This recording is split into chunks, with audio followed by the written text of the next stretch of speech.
President Trump is crowing over a judge's dismissal of a defamation lawsuit by Stormy Daniels. On Twitter, the president suggests he'll take legal action against the adult film star, calling her, quote, horseface, and calling her lawyer third rate. They're both punching back hard. Joining us now, Michael Avenatti. He's the attorney for Stormy Daniels. Michael, thanks for joining us. Hi, Wolf. All right, so you hit back very quickly against the president today, calling him, and I'm quoting you now, a disgusting misogynist and an embarrassment to the United States. Is this just about helping your client, or is this beginning to get personal for you? Well, Wolf, I think it's been personal for a while for both my client and myself. But more importantly, Wolf, I mean, this is a disgrace.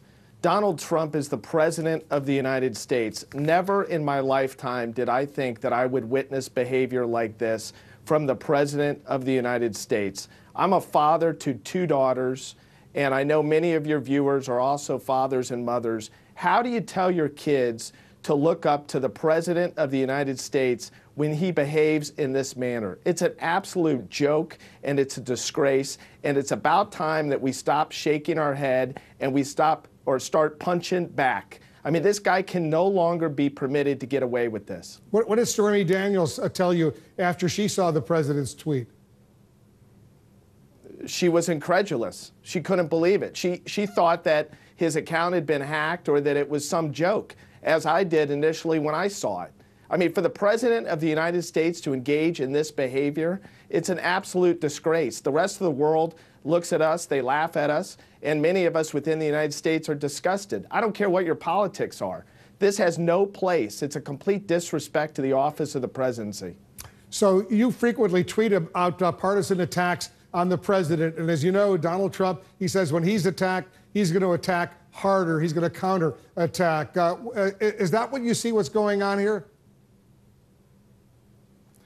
No, Wolf, I don't. I think that we're giving him exactly what he gives, and I think that's exactly what you have to do. That's how you treat bullies. You know, these wishy-washy approaches of the past that some Democrats have used, that has gotten the party nowhere. It's gotten the country nowhere. There's only one way to deal with a bully, and that is when they punch you, you hit them back twice as hard, and that's exactly what my client and I are going to continue to do if he continues to attempt to engage in personal attacks and the like. So he better pack a lunch.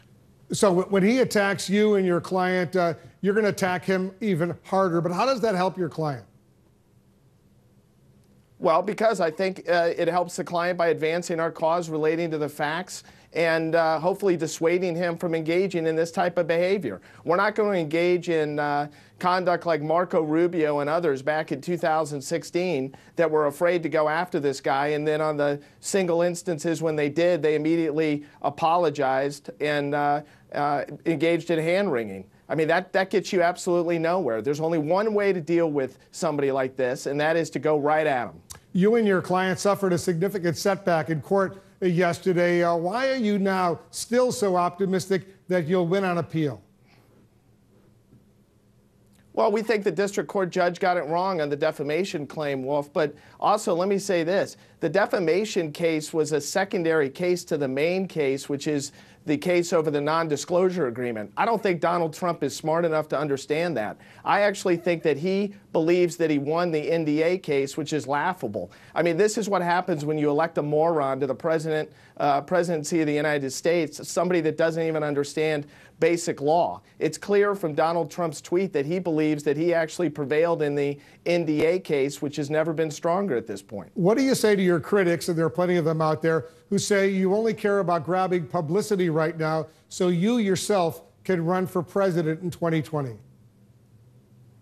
No, I don't believe in that at all. I believe they're absolutely wrong. Well, if you know what I believe in? I believe in the rule of law. I believe in facts and evidence. I believe in the truth. And I believe calling this president out for his BS every step of the way. That's what I believe in. And just finally, you are running, is that right? No, I have not announced whether I'm running. I haven't made a decision. What I will say is I'm traveling around the country. I'm very encouraged by people and their reaction to me, and a lot of people are encouraging me to run because they think that we need a fighter. We need somebody to call this president out on his conduct, and we've got to get back to making this nation what it once was. Michael Avenatti, thanks so much for joining us. Thanks, Wolf. All right, we're going to take a quick break. We'll have much more on all the breaking news right after this.